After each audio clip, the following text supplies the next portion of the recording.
Usa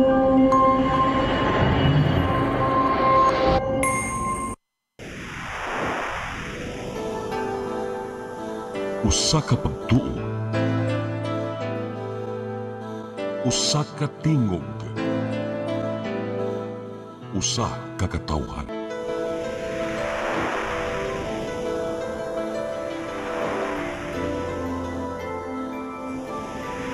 Cebu Catholic Television Network.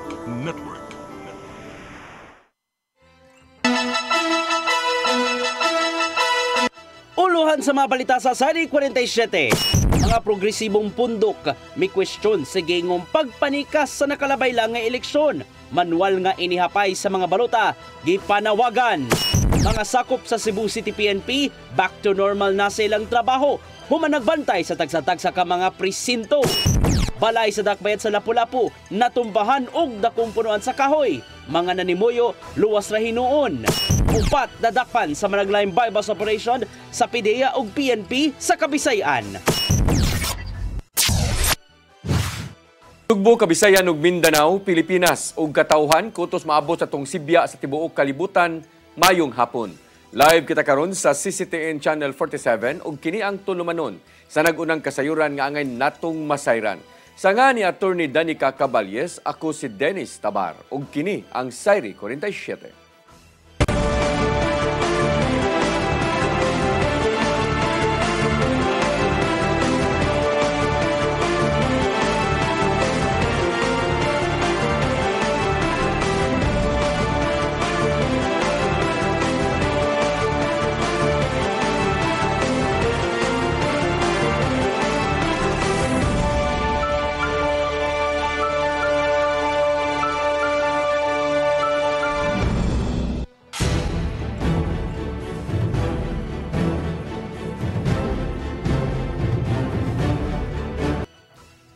O karon sa kumpletong detalye sa atong mga balita, mga progresibong pundok sa Sugbo na nawagan sa Commission on Elections nga mohimo og manual count aron makita kung naabay nahitabong pagpanikas niadtong adlaw sa eleksyon. Gikwestiyon usab sa Makabayan Block ang mga nag-una nga mga party list tungod kay wa man kini nagrepresentar sa mga marginalized sector. Ang kasayuran ihatod ni Gian Navarro. Nag-abot karong adlaw sa gawas sa Kapitolyo ang mga progresibong grupo sa Sugbo. Taliwas sa init nga panahon, gipaagi nila sa lihok protesta ang pagkwestiyon sa nimong dangatan sa nakalabay lang nga eleksyon. Gikasagbuyo nila ang mga kakuliang nasugatan gikan sa ubang mga lugar, sama na lang sa giingong ballot switching. Laing pangalan nga manggawas sa resibo inig human og botar ug uban pa.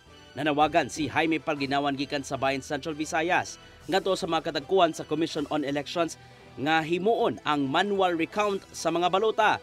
Kini aron makita ang kaligdong sa nimong dagan sa automated election system gamit ang mga kahimanang napalit sa Miro systems. Pinaka grabe pa yung tawag nito, yung fake news pa na disqualified yung bayan muna, no, before sa actual na sa May 12 election. So kailangan action agad yung Apil sila panawagan mao ang pagsulbad sa mga kaso sa red tagging sa ilang mga sakop, ilabi na nga nahitabo kini sa wala pang adlaw sa eleksyon. Nakigduyog usab sa mga protesta ang pipila ka masakop sa Makabayan Block aron pagkwestiyon ilabi na sa gipatumang party list system sa nasod. Wala gikalipay sa mga nominees gikan sa Kabataan Party List ug ACT Teachers Party List ang nahimong pagkamadaugon sa uban bisan og walay klarong representasyon alang sa mga nilupigan kon marginalized sector. Ang ibuhat lang ani sa Kongreso ng red tag sa mga progresibo, mga aktivista, even ang mga kabatan-unan, no, mga aktibo, mga progresibo ug mga bokal nga kritiko sa mga anti-poor, anti-people nga mga palisiya sa gobyerno maoy gitarget sa pagpang-red tag sa Duterte Youth. Hinuon andam nilang isaka ang pagkwestiyon ngadto sa uluhang buhatan sa Commission on Elections pinaagi sa idusong petisyon. Sanglit mao kana ang nimong sugyot sa mga kadagkuan gikan sa maong buhatan human nakabalita nga adunay ubang nang hingusog sa manual recount. Permanently and constantly may mag-file sa mga election-related offenses even before elections. Red tagging, ang pag-disenfranchise po sa uban ng mga voters, nag-file na may daan og mga kaso. Ian Navarro, CCTN News. Mga balota gikan sa 11 ka mga lugar sa Sugbo ipaubos sa random manual audit sa Commission on Elections. Tagsa-tagsaon kini og ihap aron masuta kung tukma ba ang nigawas nga election returns gikan sa automated counting machines. Ang kasayuran ihatod pagbalik ni Gian Navarro.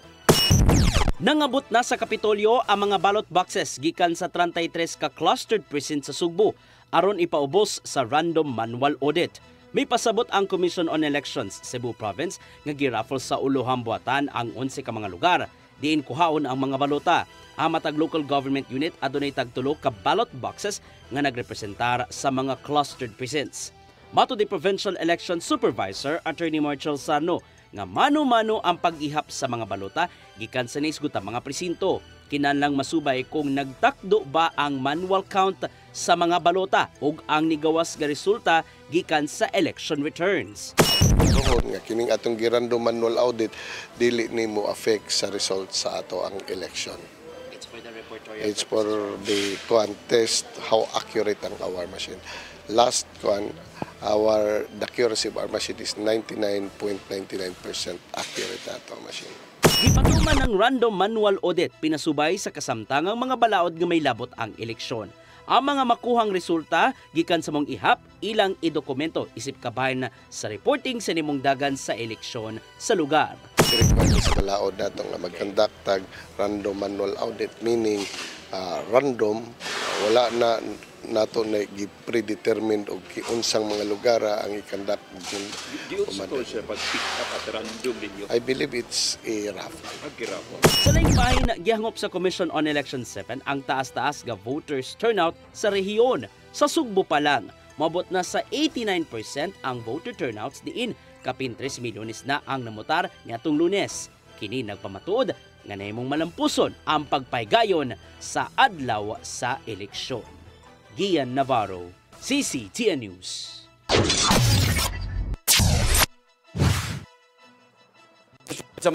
Tiauhag sa tanan nga mga kandidato nga nilansar sa eleksyon sa pagtangtang sa ilang mga campaign posters.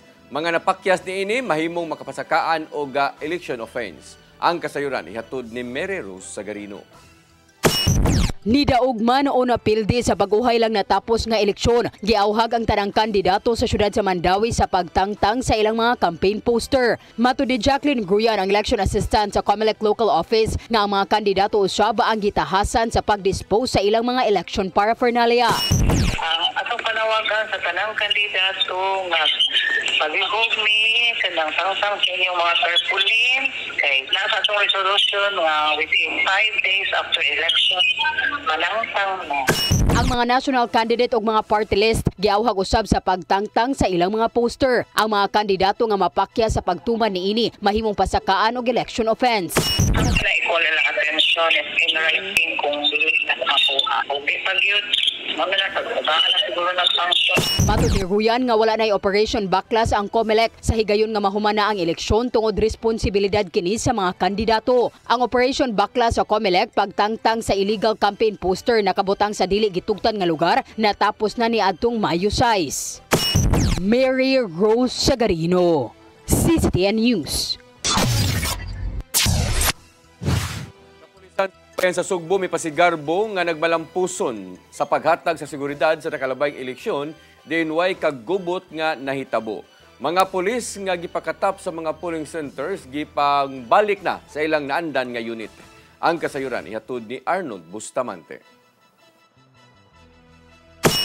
Nahimong hapsay, malinaw og labaw sa tanan. Nagmalampuson sa kanatibukan ang kapulisan sa paghatag sa seguridad sa bag-ulang natapos nga national ug local election niadto nga Mayo 12, 2025. Mato ni Police Lieutenant Colonel Maria Teresa Makatangay, Deputy City Director for Operations sa Cebu City Police Office, nga hinungdan ini mao ang maayong koordinasyon sa mga ahensya sa gobyerno ug ang hugot nga pagpatuman sa mga ordinansa sa syudad nga gisunod usab sa publiko. Dako usab og natampo ang gihatag nga full support sa lokal nga kagamhanan sa syudad sa Sugbo ug sa Commission on Election ngadto sa kapulisan.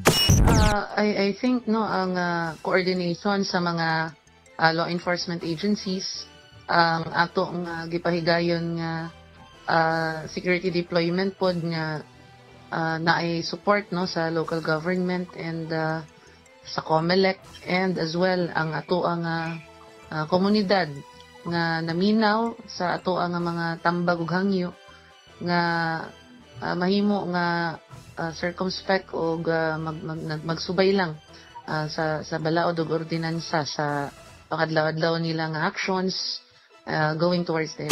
Kapin sa 1,000 ka mga police personnel ang gipakatap sa CCPO sa mga polling centers aron masiguro nga walay kagubot nga motumaw.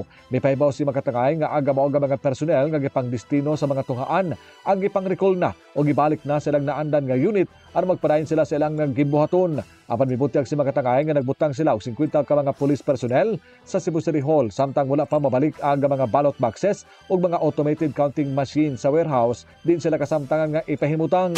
Doing that, naagyapon tayo gipabilin nga mga security forces no dito sa City Hall to ensure that these ballot boxes containing the used ballots are protected. Bisan pa man nga naka-full alert pa ang Philippine National Police Tibok Pilipinas apan mato ni makatangay nga naa na sila sa normal sanglit wala na sila nakita nga hulga human maproklamar ang tanang migawas nga mga mananaog nga kandidato. Arnold Bustamante, CCTV News. Guay sa Mandawi City Police Office nga malampuson ang bag-uhay lang na human nga midterm elections. Matod sa ilang City Director nga si Police Colonel Cirilo Acosta nga nahimong hapsay ug malinawon ang natibuk-an nga piniliay tungod kay ang kapulisan ug ang Commission on Elections nagtambayayong sa pagsiguro sa hapsay ug transparent nga proseso sa eleksyon. Bisan pa og ipaubos sa yellow category tungod sa init nga panagbangi sa politika, way natala nga mga dagkong insidente. Ang Mandawi Police di pakatap og moabot 700 ka mga pulis niadtong adlaw sa eleksyon.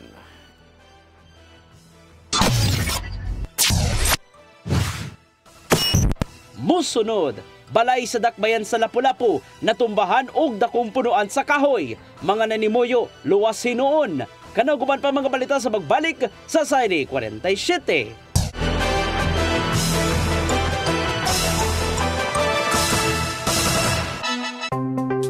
Discover the beauty of the Philippines.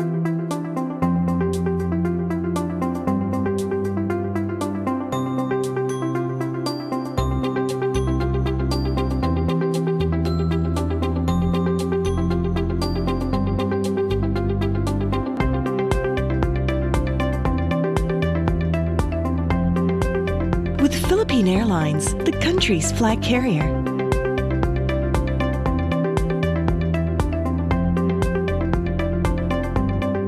The airline that lets you feel the warmth of the nation.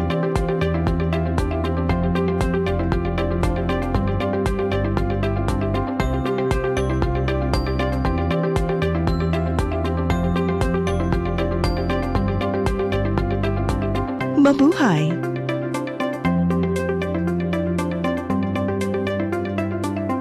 PRO7 Action Files. Mga panghitabog naglampikit sa katawan, ihatagan ng aksyon o kasulbaran sa kapulisan. PRO7 Action Files.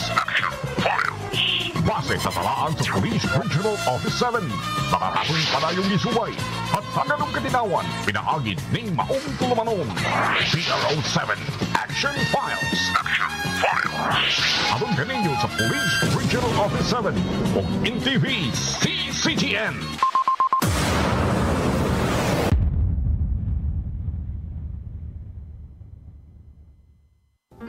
I am the God that healeth thee. I am the Lord, your healer. I sent my word and healed your disease.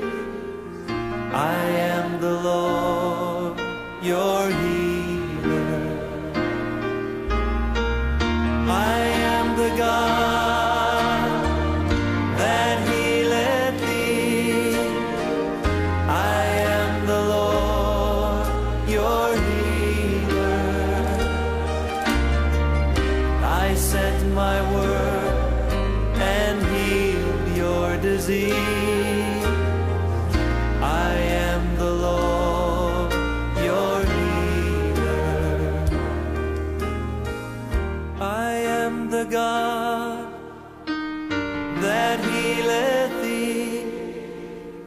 I am the Lord, your healer. I sent my word and healed your disease. I am the Lord, your healer. I am the God that healeth thee. I am the Lord, your healer.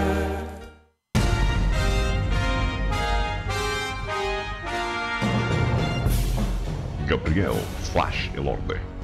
Natao sa Bogo, Cebu niadtong 1935. Nahimong World Boxing Champion niadtong 1960 dihang iyang nagpalukapa si Harold Gomes sa ikapito ka round. Si Flash Elorde nagupot sa championship belt sud sa pito ka tuig. Ang iyang record, 88 wins, 33 by knockout, 27 losses, and 2 draws. The first Asian inducted into the International and World Boxing Hall of Fame. Si Flash Elorde namatay niya noong 1985 sa edad ng 49. Gabriel Flash Elorde. Karbo sa Sugbo. Sugboano ni.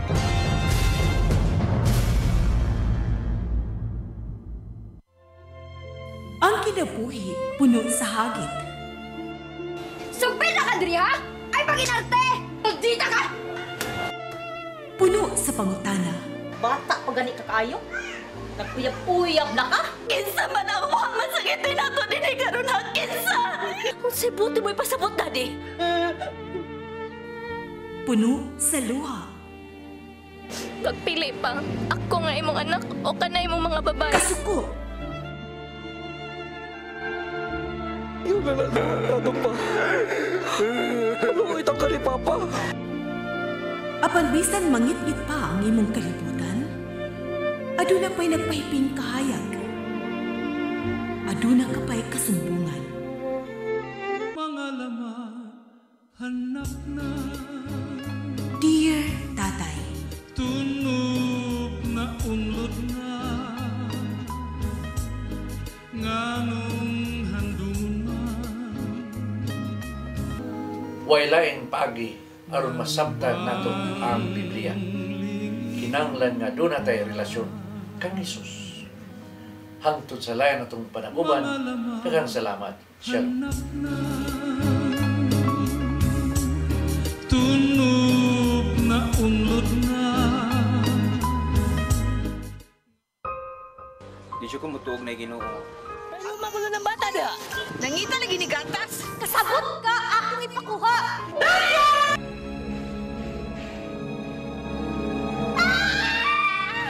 Ug naa sa unang Timoteo 3:15 nga ang iglesia sa buhi nga Dios mao iyang panimalay ug mao ang haligi ug sukaranan sa kamatuoran.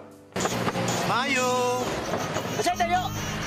May hatag lang unta kong gatas para sa inyong anak. Basin kadahong ka nga ikaw ang gwapa sa tibok kalibutan.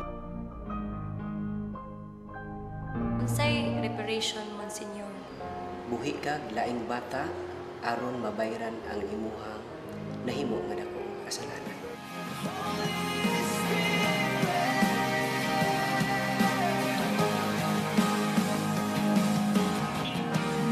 Daghan ka nato ang nagduda kung doon na bagay Ginoo o wala. Apan ang Biblia nag-ingon nga atong dawaton pinagi sa pagtuo ang kamatuoran nga doon ay Ginoo. Sa Hebreo 11:6 nag-ingon, walay makapahimot sa Dios kung walay pagtuo. I came for you. I came for you. Holy Spirit.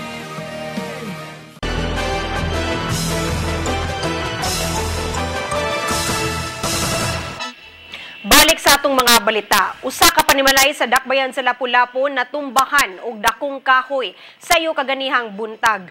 Niigo hinuon kini sa sala ug kusina sa panimalay, maong luwas ra ang tanan nga nagpuyo niini. Ang kasayuran hato ni Crystal Joy Pelerca.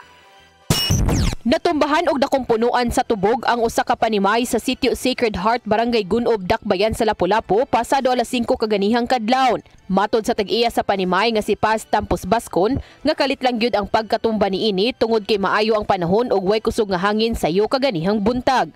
Wa usab sila magdahom nga mahitabo kini tungod kay dili katumbahon ang maong kahoy. Gani wa gyud kini matandog sa pag-igo sa bagyong Odette niadtong tuig 2021. Ang sala ug kusina sa panimay ni Paz mo'y nakaangkon og dakong kadaot. Ato sa insidente, si Paz ana sa iyang kwarto ug ang tulo pa ka mga miyembro sa ilang pamilya.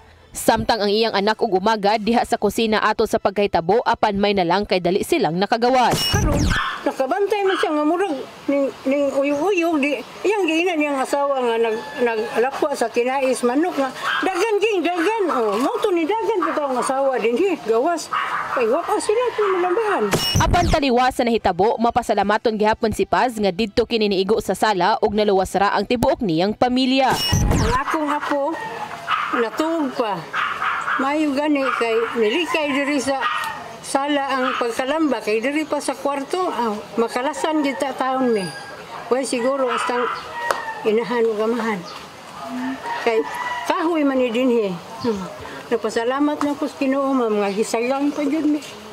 Kaganihang udto, nagpadayon paghihapon ang pagresponde sa Barangay Disaster Risk Reduction and Management Office sa Barangay Gunob aron sa pagputol sa natumbang kahoy. Crystal Joy Felerca, CCTN News. Nagpadayon ang pagpamaligya sa tag 20 pesos kada kilo nga bugas sa probinsya sa Subo karong humana ang eleksyon. Mato de Provincial Agriculture Office Head Roldan Saragena nga adunay kapin 11,000 kasakong bugas ang Kapitolyo aron ni apod ngadto sa kalungsuran. Pasiuna lang hinuon kini tungod kay dawaton nilang ubang sinakong bugas nga gi-order gikan sa managlahing LGU. Gawa sa Kadiwa Centers, mahimong mapalit ngadto sa mga tindahan sa LGU ubos sa sugbong merkadong barato ang maong bugas diin kutob lang sa 10 ka kilo ang mapalit kada semana. Gipadayon ang pagbaligya sa baratong NFA rice human na hunong kadali tungod sa 10-day ayuda ban. Libkason sa Department of Agriculture ang maximum suggested retail price sa karneng baboy nga gipamaligya sa merkado tungod kay gamay lang ang nituman niini. Mato ni Undersecretary for Livestock Constante Palabrica nga tun-an silang buhatan ng MSRP aron makasunod ang ubang mga pork retailers. Sukad nga gipatuman ng maong polisiya ni atong Marso 10, anaara sa 30% sa mga namaligya og karning baboy nga dili mula pa sa gisugyot nga presyo. Dungan usab kini sa nagkaubos nga supply sa baboy tungod sa naagumang epekto sa African swine fever sa ubang bahin sa nasod. Maong maglisod ang mga namaligyaay sa pagpabarato pa sa presyo sa karne aron dili maalkanse. Business sector sa syudad sa Mandawi nihangop sa mga mananaog sa eleksyon sa Mandawi o probinsya sa Sugbo. Nanginaot sila nga mahatagan og solusyon ang mga problema sama sa trapiko ug uban pa. Ang kasayuran ihatod ni Mary Rose Sagarino. Nipaabot silang pag-congratulate ang Mandawi Chamber of Commerce and Industry ngadto kang Mayor-elect Junkie Iwano sa Mandawi City o Governor-elect Pamela Baricuatro. Nipadayag sila sa pagkamalaumon og suporta alang sa umaabot ng mga lider. Nagpasalamat usab sila kang kanhi Mayor Jonas Cortez o Gobernador Gwendolyn Garcia sa ilang serbisyo sa mga Mandawihanon ug mga Sugboanon. Ang business sector nipasalig nga magpadayon ang ilang advokasya, lakip na ang panlawas, edukasyon, turismo, food security ug suporta alang sa micro, small ug medium enterprises nga giisip nga mahinungdanon sa pagpalambo sa panginabuhian ug pamuhunan sa Mandawi ug Cebu. Mato ni Mark Inok ang presidente sa business sector sa Mandawi nga sila walay gidapigan ug nagpadayon sila alang sa kalambuan sa ekonomiya. As a Chamber of Commerce, we always remain neutral and we always support a political organization and we work with anyone who's in the position at the given moment. And we're really looking forward that we would work with them in our advocacies. Nanginaot siya nga magpadayon nga mahimong ilang kauban ang mga opisyal sa malungtarong pagbago o pagpalambo sa kinabuhi sa mga Sugboanon aron mapatuman ang mga advokasya ug mas mapalambo ang ekonomiya. Hangyo nila sa mga bagong lider sa pagsulbad sa giatubang nga mga problema. Advocacies won't come to life if we cannot address the very pressing issues, which are the traffic congestion, infrastructure movement, the ease of doing business through digital transformation, and the industry skills gap. Because right now, the current education of our youth is not really going towards a better direction in the employability of the industry. Mary Rose Sagarino, CCTN News. Malacanang mitataw nga andam hangpon sa kasamtang administrasyon ang mga lehitimong sakop sa oposisyon. Hinuon anda makigalayon si Presidente Bongbong Marcos Jr. sa mga mananaog sa eleksyon bisan sa managlahi nilang koalisyon. Ang kasira ni Hato Digian Navarro. Hangpon ni Presidente Ferdinand Bongbong Marcos Jr. ang mga lehitimong sakop sa oposisyon karong nanggawas na ang mga resulta sa nakalabay lang nga eleksyon. Sumapa ni Palace Press Officer Undersecretary Claire Castro nga pakigbatukan usab sa administrasyon ang ubang mga politiko nga buot mangguba sa panggobyerno kon obstructionist ilabi na sa lehislatura. Subay kini sa mamahimong dangatan sa nagpadayong administrasyon ni Marcos Jr.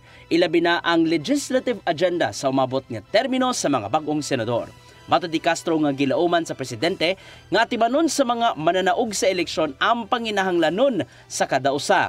Imbes nga ipatigbabaw ang personal interest nga mo'y gitingwa sa uban pa mga opisyal sa gobyerno. Pinaagi sa lehitimong sakop sa oposisyon, laumang matagan o pagdagad ang panginahanglanon o kahingawa sa matag Pilipino.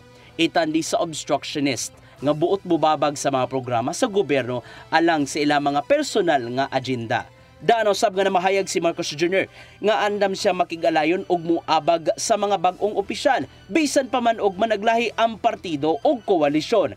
Sanglit gisaw-an man sa matag piniling opisyal ang pag-atiman o paghatag og pagdagad unsay ikaayo sa kada Pilipino. Gian Navarro, CCTN News.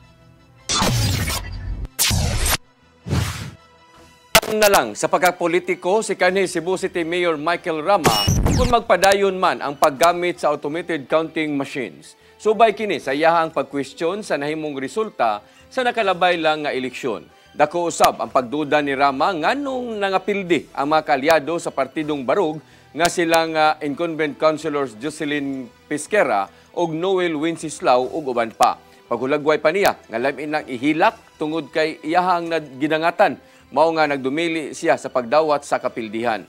Panawagan niya ang pagpatuman sa hybrid canvassing system, then appeal ang manual counting sa mga boto sud sa presinto. Madaugon sa nakalabayng lang eleksyon sila si Mayor-elect Nestor Archibal o Vice Mayor-elect Tomas Osminia alang sa dakbayan sa Sugbo.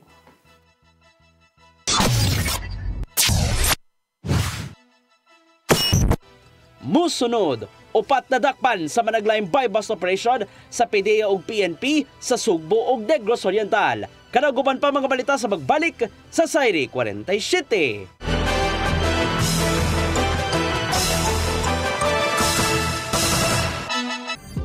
Ito ang programa kung saan magko-collaborate ang ating mga ozone na doctors para ibahagi ang kanilang kaalamang medikal. I believe with all my heart that the Lord is allowing us to understand that He's the one who are extending this life and we have to really take care of our body. Yes.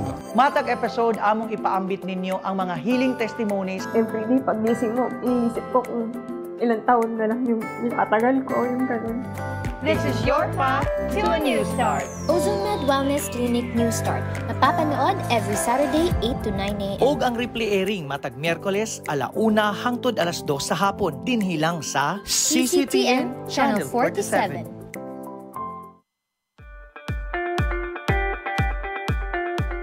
Congratulations! Nunito Tatay Dodong A. Lamchua, awarded as Cable TV Maverick, Father of Cable TV in the Philippines, given by Philippine Cable and Telecommunications Association Incorporated, PCTA, from Phil Products Group of Companies.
Nangita pa mong gugo para internet sa kong anak, ma'am.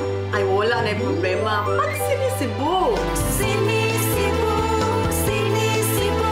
For your internet connection. And for the signal of your cable TV. So fast and straight the transmission to your home. Sinisibo. Sinisibo, sinisibo. Offers you to have fiber optics.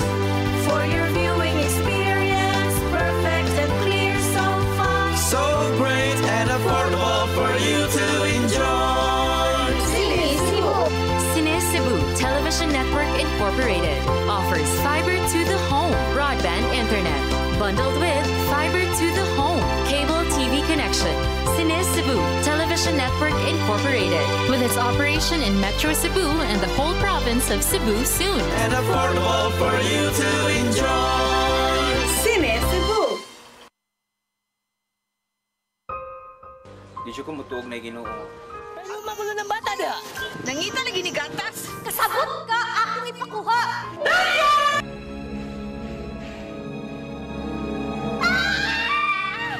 Ug naa sa unang Timoteo 3:15 nga ang iglesia sa buhi nga Dios mao iyang panimalay ug mao ang haligi ug sukaranan sa kamatuoran. Mayo! Asay tayo! May hatag lang unta kong gatas para sa inyong anak. Basin kadahong ka nga ikaw ang gwapa sa tibok kalibutan. Unsay reparation, Monsignor? Buhi kag laing bata aron mabayran ang imuhang nahimo nga dakong kasalanan.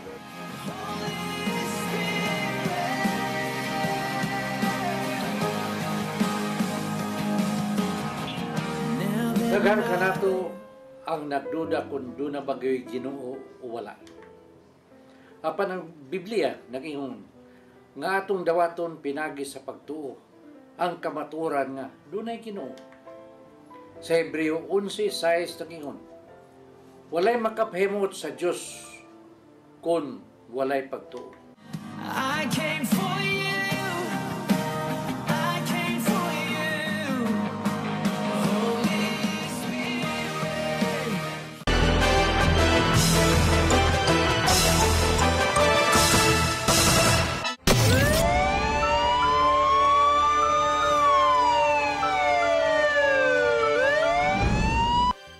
Balik sa atong mga balita, 4 ka mga tao ang nadakpan sa managlahing anti-illegal drug operation sa kapulisan sa Pidia, sa Sugbo ug sa Negros Oriental.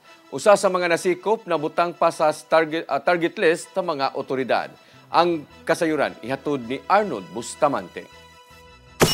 4 ka lalaki ang nangadakpan sa managlahing anti-illegal drug operation sa Philippine Drug Enforcement Agency o kapulisan sa Negros Oriental ug Dakpay Sugbo usa ka adlaw human sa eleksyon.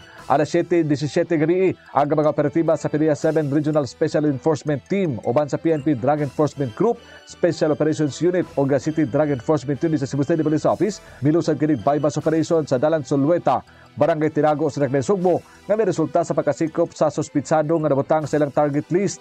Ang nadakpan gila ni PDEA 7 Director Alex Tablate nga si alias Celso, 46 anyos, on-call construction worker nga residente raw sa mga lugar. Nakuha ikan kaniya ang 4 ka puto sa kituang shabu nga motimbang sa 15 gramos kadto na estimated average market value nga 102,000 pesos. Lakip na ang bypass money gubang nga mga ebidensya. Mato ni Lia Alcantara, information officer sa PDEA 7 nga si alias Celso, 2 ka buwan nga gipaubos sa case build-up sa mga personnel humamigawas ang iyang pangalan nga nalabigit sa pagpamaligya sa illegal nga drugas. Gingong makabaligya kini og 20 nga tuna sa 50 gramos matag semana gikan siyang supplier. Samtang gironda sa mga personel sa PDEA Negros Oriental ang usa ka drug den nga nimutang sa barangay poblasyon sa lungsod sa Sibulan sa Negros Oriental alas 6:33 sa gabi nga resulta sa pagkasikop sa 3 ka mga suspitsado. Usa sa mga nadakpan mao ang ilang target nga si alias Anthony, 31 anyos nga may nagpadagan sa drug den ug lakip sa napusasan ang 2 ka mga lalaki nga naatdan nga naghingos og shabu nga silang alias Luis, 21 anyos, parking attendant ug alias June, 18 anyos, puros tagalungsod sa Sibulan sa Negros Oriental. Nakakuha ang mga operatiba og 5 ka pakete sa gituang shabu nga motimbang sa 6 gramos nga dunay balor nga 40,800 pesos ug ang bypass money ug nakalain-laing drug paraphernalia. 2 ka semana nga gimonitor ang mao nga drug den human makadawat og impormasyon gikan sa kasaligang tinubdan. Gipasakana og kasong kalapasan Section 5 ug 11 Article 2 Republic Act 9165 ang mga suspitsado. Arnold Bustamante, CCTV News. Usa ka dakong sawa ang gi-turnover sa mga barangay tanod ngadto sa buhatan sa City Environment and Natural Resources Office sa Lapu-Lapu City. Na-rescue kini sa Kisame sa usa ka panimalay sa Barangay Basak ni adtong Mayo 9 diin usa ang napaakan. Ang kasayuran hato de Crystal Joy Pelerca. Gibanabanang may gitason nga 3 metros o gibugaton nga 30 kilos ang sawa nga gi-turnover sa mga BPSO personnel sa Barangay Basak, Lapu-Lapu City ngadto sa Sentro Lapu-Lapu kaganihang buntag. Ang rescuers nga sila si George Pogoy ug Jerwin Lisondra nibutya nga dito kini nila na rescue sa Kisame sa usa ka panimay sa Sitio Masulog ni adtong Mayo 9 pasado alas 8 sa gabi. Apan matod ni Pogoy nga usa ka residente sa mong dapit ang nisuway sa pag-rescue samtang wa pa sila naabot, apan napakyas human siya napaakan. Wala kami sa barangay ba? Adto na mo kana naman ni dakop dito. Dakop sa bayo mong mo. Moto ni. Balik na ni paak ni. Mukton. Kita sa hospital. Samtang laing sawa nga may gitas-ong 1.5 meters ug gibugaton nga 8 kilos ang gi-turnover usab kagahapong adlaw sa mga staff sa Barangay Gunob. Karong adlaw gikatakdang i-turnover sa Sentro Lapu-Lapu ang 2 ka sawa nga gituno sa ilang buhatan ngadto sa Sentro 7. Suma pa ni Jocelyn Abayan, ang Supervising Environmental Specialist sa Sentro, nga karong ting-init gyud manggawas ang mga bitin. Gani sukad ni adtong buwan sa Abril, matag semana adunay tag 2 ka bitin ang ma-turnover kanila. Awhag niya sa katawhan nga kung ugaling adunay makit-an nga mga bitin ug wa ra kini makahatag og kakuyaw, mas maayong dili kini hilabtan. Apan ugaling sa susamang sitwasyon nga anaa sa panimay makit-an, mas maayong mangayo og tabang sa barangay ug sa sentro. Basta inana nga medyo nasa critical na nga areas, kuhaon lang na siya na i-turnover diri sa office, amuro po na i-turnover sa DNR. If kung dili gini mo kaya gyud nga mudakop pangayo la og tabang ito sa barangay o diri sa city kay naman tay gipang train na mga wildlife enforcement officer. Crystal Joy Pelerca, CCTN News. Mo kadto naglangkob sa atong mga balita sa Sayri 47. Ako si Dennis Tabar. Ako si Danica Caballes. Sangtod ugma sa inyong paboritong tulumanon. Sayri 47.